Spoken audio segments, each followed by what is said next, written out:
The Anglo-Zulu War of 1879 was between the British Empire, which reached across the globe, and the mighty Zulu kingdom that sat next to the British colony of Natal in southern Africa. This titanic conflict was one of the most epic and dramatic events recorded in the annals of British history.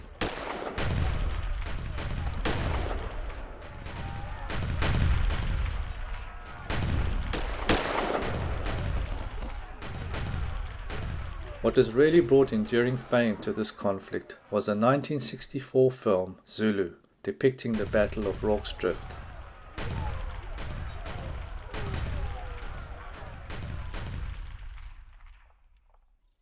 The Battle of Rorke's Drift took place at a Swedish Lutheran mission, close to a drift on the Buffalo River, which was a border between the colony of Natal and Zululand. The Swedish missionary Peter Otto Witt purchased a trading post called Rorke's Drift from James Rorke, an Irish merchant, and named the mission Oscarsburg. In the January of 1879, the British Army had compelled Witt into allowing them to rent the mission station as a field hospital and the mission's nearby ferry to carry troops across the Buffalo River.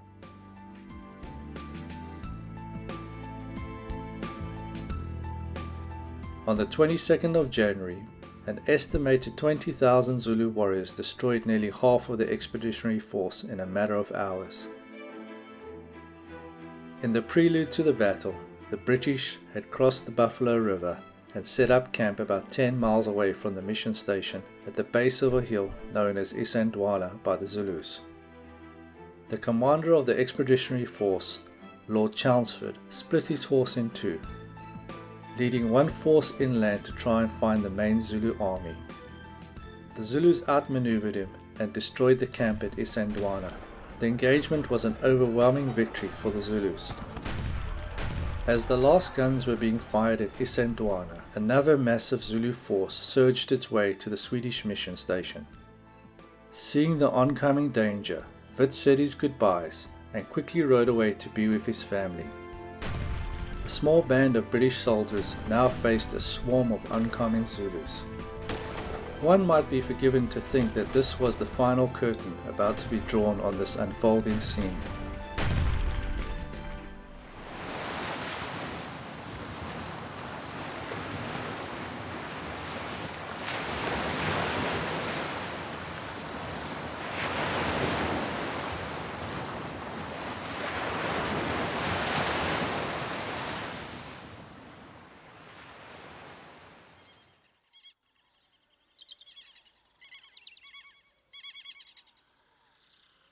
Long ago, before the mighty Zulu kingdom was forged as a nation, there lived as large clans and communities made up of the Nguni people.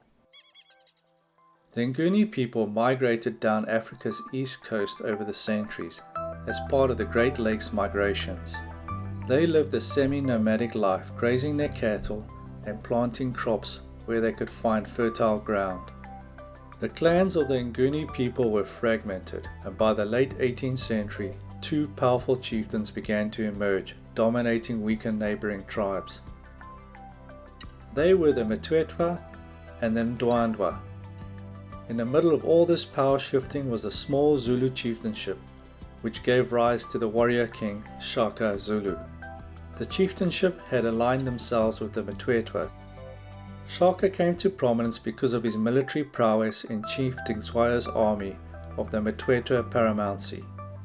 When Dingiswayo was murdered by the rival Ndwandwe, Shaka took control of the Mthethwa and drove back the Ndwandwe, forcing them to flee. He then set about forging a disciplined and powerful army, developing lethal tactics like the horns of the buffalo. The way that the Zulus fight is in three stages. You've got the horns, the head and the loin. And the horns were formed by the younger elements of the Zulu nation. The ones at the head were the experienced ones, and then the oldies, like me, the old decrepit ones, are at the back. And what they do is they fight as a buffalo. So the horns come round to encircle the enemy. And as the horns come round, the head feeds the horns. And as the head gets depleted, the loins feed the head. So everything is going forward. And once they got the encircle complete, they just close in. It's a tactic, works well as long as the enemy that you're fighting are in open ground. It doesn't work when you're encamped. Shaka Zulu, he divided all adult men into age-set regiments. And they would have shields with different colors so they could easily be identified. He introduced a new war technology. He said that he'd been sitting by the Indian Ocean seeing the waves coming towards the shore, and so he also wanted to have his regiments attack the enemy in lines like this. So he organized Zululand according to my Zulu interviewees and what they had heard from their fathers and grandfathers and grandmothers and so on, into this highly centralized state. By the 1820s, the Zulu kingdom stretched from the Drakensberg Mountains eastward to the Indian Ocean.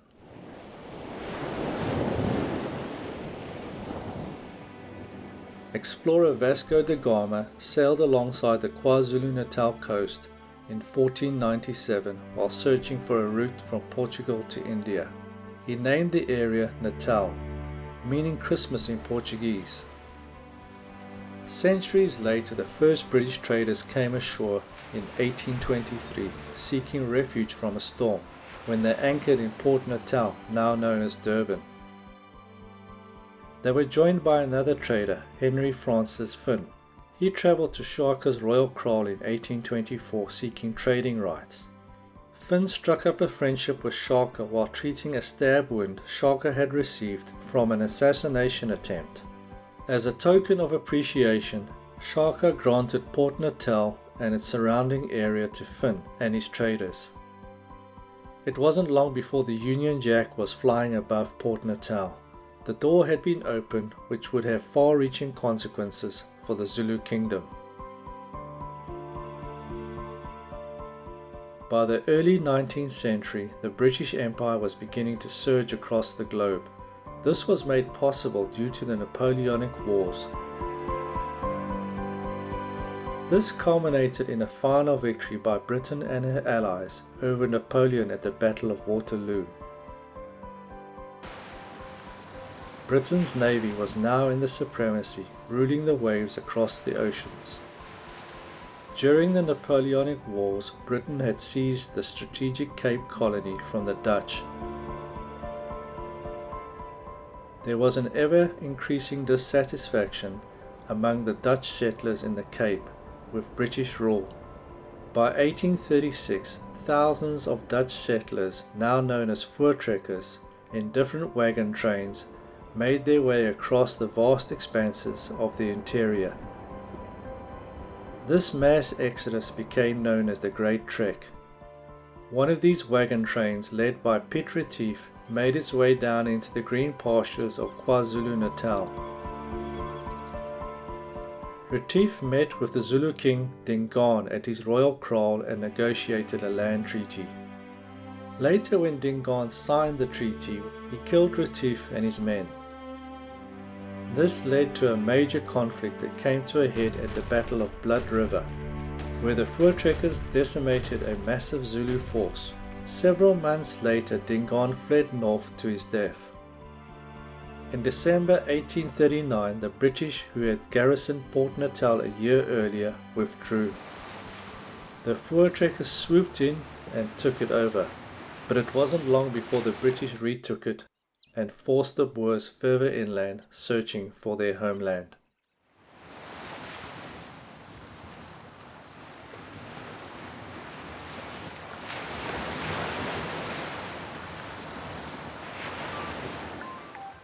Alan Gardner, a former naval officer turned missionary, arrived in Port Natal in 1834, where he established the first mission station. He gained entry into Zululand by convincing the then king Dingaan to accept a Christian missionary The Church Missionary Society sent the Reverend Frank Owen with his family. Dingaan gave permission for Owen to live nearby to his royal kraal. No Zulu man or woman would have accepted Christianity at that time. It would have meant certain death to do anything that Dingaan disapproved of. In 1838, a shocked Reverend Owen witnessed the massacre of Piet Retief and his men from a distance. Owen and his family left Zululand never to return. Zululand would prove to be an extremely difficult mission field. Although there would be many different missionary societies working on the fringes of Zululand in the decades to come, few made any significant impact. A Zulu man, a polygamous Zulu man, at the turn of the last century, he would have in average maybe 4 wives. A Zulu man would never want to become a Christian if he had to divorce his 3 younger wives and only keep the oldest one. The oldest one was his first wife, and he had given his first promise to her. So the missionaries demanded that he should divorce the others. And of course, to those wives, it would be a disaster. They would be outcasts of society. So a Zulu man would rarely become a Christian because it would mean that the wives worked for him in the homestead. They were the producers, I mean the agricultural producers. So if you had 4 wives, they would have a hut each, with their daughters working the land in association with that hut, and the men and the boys would herd the cattle from summer grazing to winter grazing. But the wives were actually the backbone of the survival of Zulu society. At the end of the day, the Zulu king did not want any of his disciples to convert to Christianity, because he regarded them as then not being Zulu citizens. So men who converted, they were not allowed to do military service. Women who converted were not considered to be proper women of the same value as other women. What was important to the Zulu was not a god, a high god, but rather the shades. And by the shades, of course, we mean those who lived here before in their physical bodies, but who now have been relieved of those physical bodies and now can move around freely as spirits. One of the more industrious missionary endeavors was led by Hans Paladin Smith Schröder, who was part of the Norwegian Missionary Society's efforts. He had established a number of mission stations and authored the first book of grammar on the Zulu language in the early 1850s. He was instrumental in developing the written Zulu language. Later on, Schröder became known as the Apostle to the Zulus. In the late 1870s, the first Swedish missionaries were following in the footsteps of the Norwegians. Lutheranism in Sweden was very dominant, and especially literacy was important. And Sweden was an unusual country, because in the early 19th century, almost all Swedes could read, and every parish priest was in charge of making sure that all the parishioners could read. And I think that makes the Swedish contribution to mission quite unique, this emphasis on the vernacular language and the understanding of what you read. For the Swedish missioners, and particularly Otto Witt, the pioneer, it was a difficult time in Zululand, with a war approaching and a lot of political and military turmoil. So it was almost impossible to settle in Zululand proper. And Otto Witt followed the example of Schröder. Schröder had founded Umphumulo mission station in Natal, but right on the border to Zululand. And I would say that Otto Witt followed the same example when he bought James Rourke's farm up at a place the Zulu used to call Kwajimu.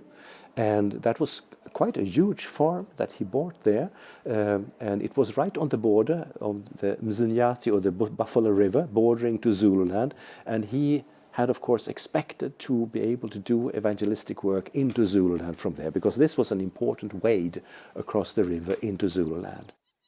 Just as Otto Witt was getting his mission underway, tensions between the British and the Zulus were boiling over. The High Commissioner of Southern Africa, Balto Ferrer, wanted to unify the whole region into a confederation. Standing in his way was the independent Zulu kingdom, with its own powerful army of some 50,000 warriors. Ferrer decided to force the Zulus into a corner by sending the Zulu king Cetshwayo an unacceptable ultimatum.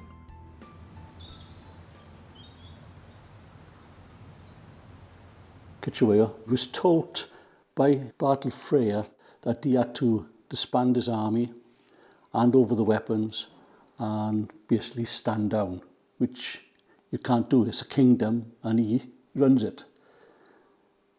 They were given up until a certain date. When he didn't do what he was told, they advanced in. Chelmsford, who was leading them, went in with the mentality that he had a superior force with rifles, and Henry Martini 577 450 top loader Mark II, 1,300 yards, where the Zulus just had throwing spears, an assegai, a club and a shield. He underestimated them because they were the finest fighting force on the planet. The reason that they used Rorke's Drift is Afrikaner for ford, and it's a crossing point. They left Rorke's Drift and they left the force, which was B Company, 2nd Battalion, 24th, at the hospital. They moved out. When they got to Esandwana, they decided to camp at that location.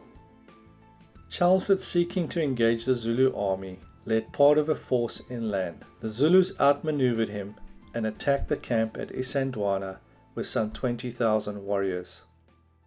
The officer that was left in charge at Esandwana was Lieutenant Colonel Pauline.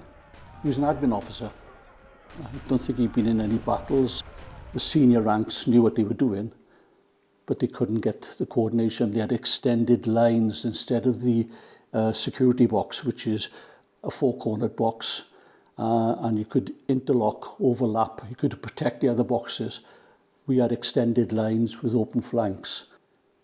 They timed the loading because we fired in volleys. So you fire, pull the weapon down, cock it, put a round in, fetch it back up. Might only take 5 seconds, but in that 5 seconds, they could have gained 20 yards. So it was an onward movement, and that's why we lost. Out of the 24th Regiment, there was only 6 survivors. And they survived because they were dressed in blue. Cetshwayo had told his impis to kill the redcoats. And then the Zulus went around killing the injured because they got to wash the spear in the blood of the enemy by splitting them from below the chin to the pelvis to release their spirit. As the guns fell silent at Esandwana, another Zulu force had made its way to the Swedish Mission. Seeing the oncoming danger, Wit rode away to be with his family. The small band of British soldiers now faced a swarm of oncoming Zulus. A force of approximately 4,500 Zulus under the command of Dulnamingzing, which was the half-brother of Cetshwayo. He went on to Rorke's Drift. So he wasn't involved in any way in the Battle of Esandwana. So there was 2 forces. He was told by Cetshwayo not to go in to Natal. He must have heard about the victory at Esandwana. He decided to attack Rorke's Drift. There was 125 to 130 soldiers there. It's encamped, so you can't use the horns of the buffalo. It's an encampment, it's got buildings. It was the main storeroom for Chelmsford's column. So he had all the ammunition they wanted. It lasted about 13 hours because they didn't get there until about 3-4 o'clock in the afternoon, and it went on till early light the following morning. So it was about 13-14 hours. But I think the turning point was where they kept coming forward and they called the troops back around the redoubt. Now, a redoubt is a structure with concentrated fire in the direction of the enemy.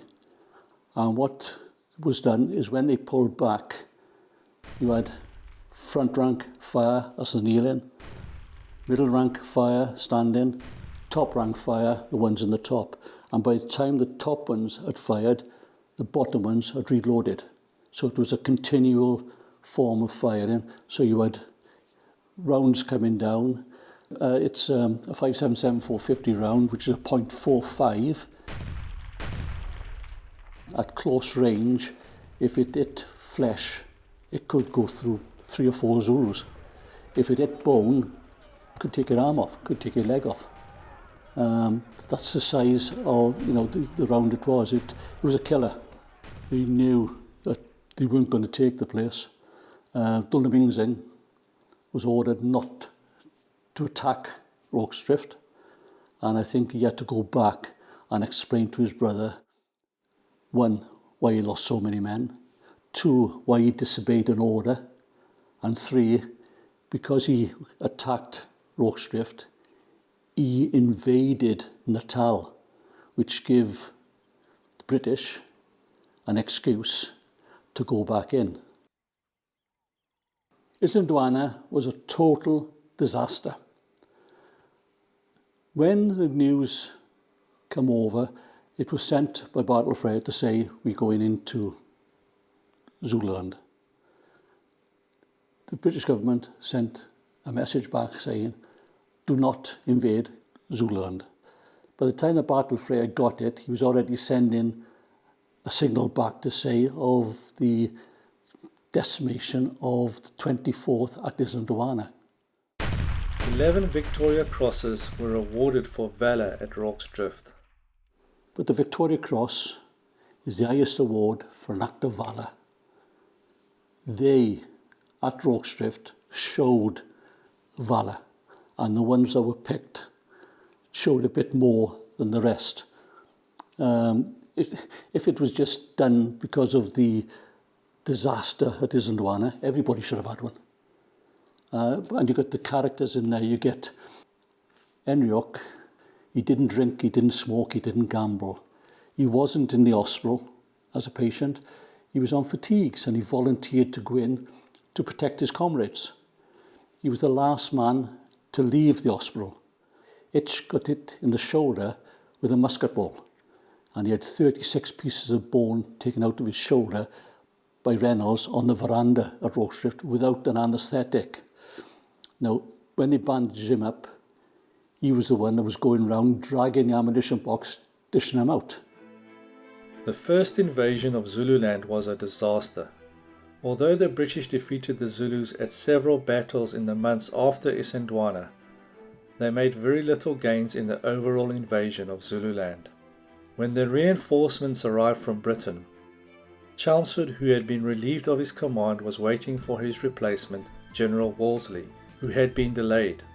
Chelmsford, wanting to restore his reputation, decided to make one final push to the Zulu capital of Ulundi with a large, heavily armed force. They took out Gatling guns on the second invasion, and when they went into Ulundi, they had lancers, which they didn't have on the first invasion. They had a 4-square box, lying, kneeling, standing, Gatling guns, they had artillery pieces. They got a killing field, which is an area in front. And when the Zulus come out, they waited for them to get into this area, and they opened up. And with a Gatling gun, that's some firepower. And once the Zulus broke and they went, the Lancers were sent in. After the Anglo-Zulu War, we have the Civil War, when the British tried to carve up Zululand into a number of chiefdoms. And it was only after a while that they allowed Eswayo to return and to settle around the royal areas of Zululand. But still we had the civil wars going on. So Zululand was, after the war, was also a very difficult area for missionaries to work in. In the early months of the Anglo-Zulu War, Otto Witt made his way back to Sweden with his family and Zulu convert Joseph Zulu. He had made a whirlwind tour of Britain before going on to Sweden, which caused much controversy for him amongst the colonists of Natal and the Swedish Mission Board. He had given a number of newspaper interviews and talks about the situation in Natal, and was accused of giving an inaccurate account of the events that had transpired, which damaged his reputation. Despite the controversy, Wit returned to Zululand. And he returned back to Rorke's Drift, and they rebuilt the mission station and established the church and the school. And his wife taught in the school. She was well educated in Sweden. She was a teacher. And then they had two Swedish missionary ladies who arrived, Ida Jonathansson, also as a teacher, and the Baroness Hedvig Posse. And she came and she was in charge of the boarding home.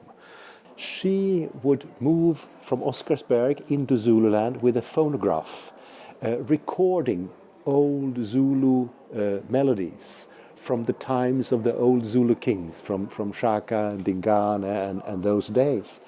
And so she would record these old Zulu war songs to preserve them for the future, and she would put Christian texts to them. So many of the hymns that are sung today in the Lutheran Church, they are built on these old Zulu war hymns, collected by Hedvig Posse, and together with Daniel Magwaza, one of the evangelists at Oscarsberg, she worked for this. And by doing that, they also encouraged these Zulu Christians, many of them who had been refugees from Zululand into the Oscarsberg region. They encouraged them to start searching for Zulu history. There were several prominent Zulu Christians at the time who were beginning to write Zulu history, to record this, to show that there was a Zulu history before the arrival of the whites. And of course the Swedish missionaries, then they encouraged this. And in this way they were not only instrumental in codifying Zulu language, Zulu place names, but also Zulu music and Zulu history. After establishing the work at Oscarsberg, Wit found himself travelling more and more into Zululand, preaching wherever he could find a willing audience for the gospel message. His approach for doing mission was changing. Over time, this came into conflict with the Church of Sweden mission. They believed in the mission station approach of establishing schools, boarding homes and churches. By 1889, Wit left the mission and moved to Durban for a short time, evangelizing the migrant labourers from Zululand. He also helped a fledgling missionary organization called Free East Africa Mission from Norway to set up a work on the border of Zululand, at a place called Ukutandaneni. He then returned to Sweden with his family and became an itinerant evangelist. He went on to write a number of books on theology. The mission field in Zululand was beginning to yield some unexpected results. So I would say it was not only by the 1890s that there was some significant development, and this has to do with the decline of Zulu society. Many of the women begin to turn to Christianity. Their husbands still can't do that because they are polygamists, but each and every one of the wives are, they are monogamous. So they could turn to Christianity, and we can see how at one place, right before the last Zulu rebellion in April 1906 in Natal, 101 women are being baptized in one day.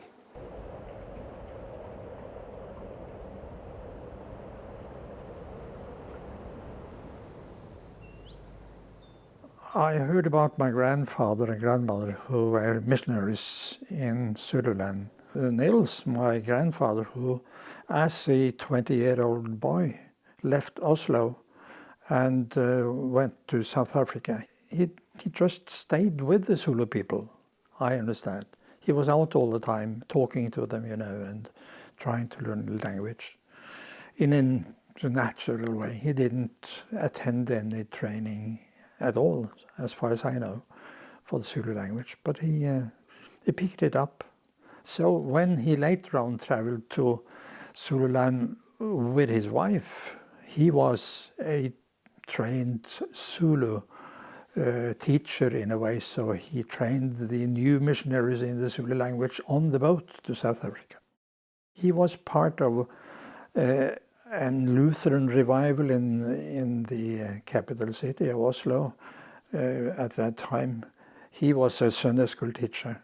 He was converted as a 12-year-old boy, and he was eager to tell about Jesus to all his friends. And it was told that as in age of 13, 14 years, he was giving his witness in the meetings, and people were crying because he had so powerful witness to give. And a young girl named Hulda was also part of that church. She was also a Sunday school teacher. She went to China as a missionary in 1892. But they were secret lovers or something. In fact, when she stayed in China for 6 years, and he stayed in Africa in 6 years, they had a sort of correspondence. They wrote to each other to keep this link of love living. So when he came back to Oslo in 1900, December, she had already come the year before. And they married in March 1901. And 2 weeks later, they were on the boat to South Africa. And she said, it seems like I'm not going back to China, but my future will be in South Africa. They came back to the same mission station as Nils had been before. The Esandwana mission station, which was the Covenant Church mission station, and stayed there for 1 year. But they got a calling from a Swedish mission called Bethel, not very far from this place, you see. It was closer to the sea and it was close to the river. The missionary, the Swedish missionary, he had to go home to Sweden and asked whether Nils and Hulda could come down there and take over that work on that station. And they responded positively to that and went down and established themselves. They were very happy about the nice house they had. And they said it was wooden floors in 2 rooms. That was just a benefit, the first child came in April of that year in 1902. My mother in 1903, and a third brother in 1904, and the last one on New Year's Eve in 1905. So they were a little family, and they took part in a ongoing work. It was already a church with 160 members at that time when they came. And the first Easter, they baptized, I think it was 15 people. So it was growing all the time. And he was active, evangelizing the villages around, He was on horseback. And she stayed at home, of course, to tend the children and run the mission station, more or less. They also had a school, I think, with 40 children. And he was also teaching, and possibly she was also teaching. They talk about the Zulus as a mission field, which was a very hard one in the letters. They struggled with the health situation. She was very, very sick at the time, Hulda, and they thought they should lose her. She recovered, but after some time he was sick then, and that was at the end of 1905 or early 1906. It is said that he got fever, and we don't know not really if it was malaria. But anyway, he got fever, and he struggled with the fever for a couple of weeks and had to give in on the 26th of January in 1906. And he died at that time. He understood that he was about to die, so he said to her that you have to take the children with you back to Norway as soon as possible. which she did. So after a couple of months, she was on her way back home on the boat. That was quite a journey, of course, with 4 small children. So she had help by another missionary who supported her on that journey.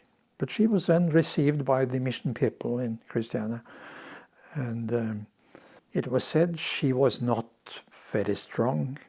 She had been ill. So in January the next year, she got lung pneumonia and with fever, and she died in January 1907. What should happen to the 4 children? They were young, all of them.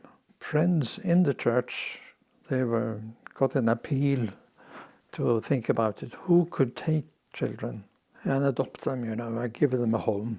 People from that congregation then who responded to that. So, for instance, my mother was adopted by people without any children at a place outside the capital. She got a very good home there. And the 4 others also got good homes, I should say. Possibly one exception, one of them, he was not taken very good care of. By means of relatives, aunts and uncles, they were connected to each other in the Christiania area. They met each other, and there's very nice pictures, not so good any longer, but nice pictures of them as youngsters when they met. They kept together all these years, and when they were old people, they kept together very, very closely. They used to hold hands when they were together, sit very, very close to each other and hold hands. I can remember.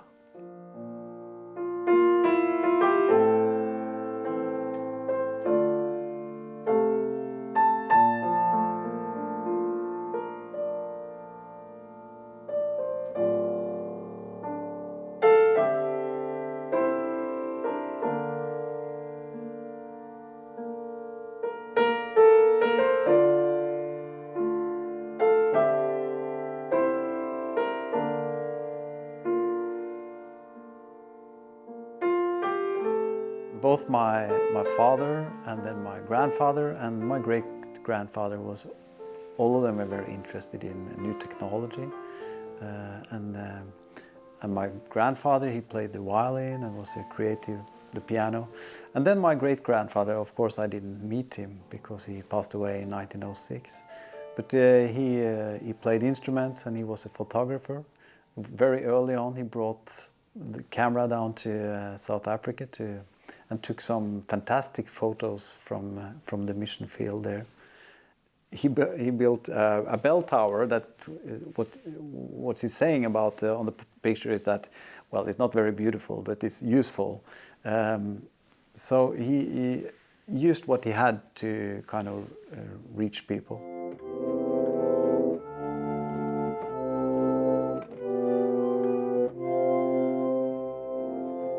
The story about my great-grandfather and great-grandmothers and their missionary trip to South Africa, it's been a part of our family history since I was a very little kid.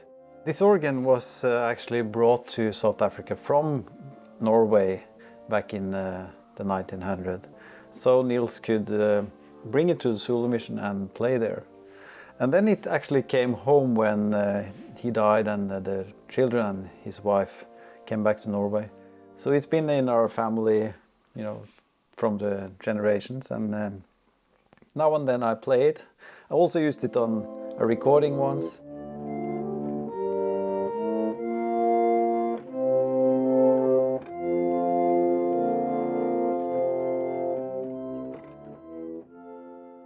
When I was down there, I was lucky enough to find a missionary who helped us out, and also one of the old Zulu man who had in fact attended those tombstones. So he led us into the bush with a machete, and we worked our way into the forest, into the bush, and in fact had to crawl on the ground to find the stone. It was lying on the stone, but it was possible to read his name on it, Nils Skau, and his birth year and his year when he died in 1906. So that was quite an experience, and came back to the same place for the third time, and also were able to establish contact with today's church, the Bethel, not the one, but the second Bethel, which was on a place not very far from the original one.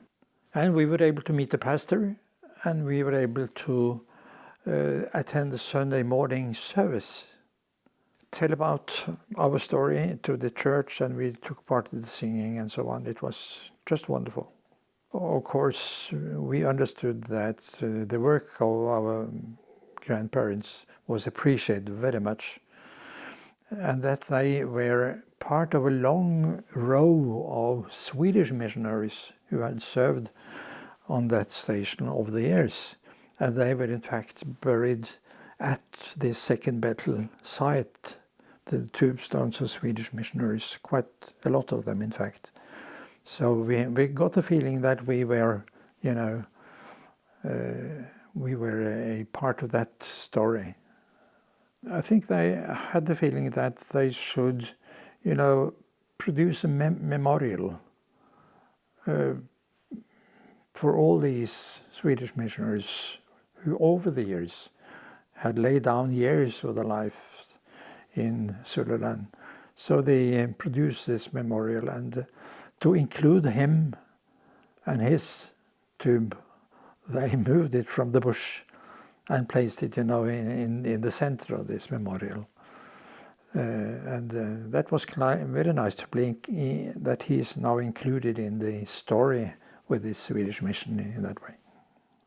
It's a legacy, it's a heritage to take up and to tell about also. But I've been engaged in Christian work all my time. And lately, the last years in Christian media work. I was part of an initiative to create TV Inter, was the Pentecostal movement's television activity. My little brother, with his family, have been missionaries in Congo for quite many years. So that also is bringing the legacy on. My mission field is to touch people's hearts with music. So sometimes I make worship songs that with words, so that we sing. And lately it's been a lot of instrumental music. My main thing is to lift up, and if I can point to God in some way, I'll be very happy. Another thing I keep in my heart is the word which is on his tombstone in South Africa today, and that is Romans 8:37. Yet in all these things we are more than conquerors through him who loved us. I always wondered what sort of conquerors that was, because he died and his wife died and the children were without their parents. But in God's book and I think that they were conquerors because they had given their lives to serve God. First in China with Hulda, and later on in South Africa with the two of them. And he died first, and she joined him in heaven, and that was that was the fulfillment of their lives.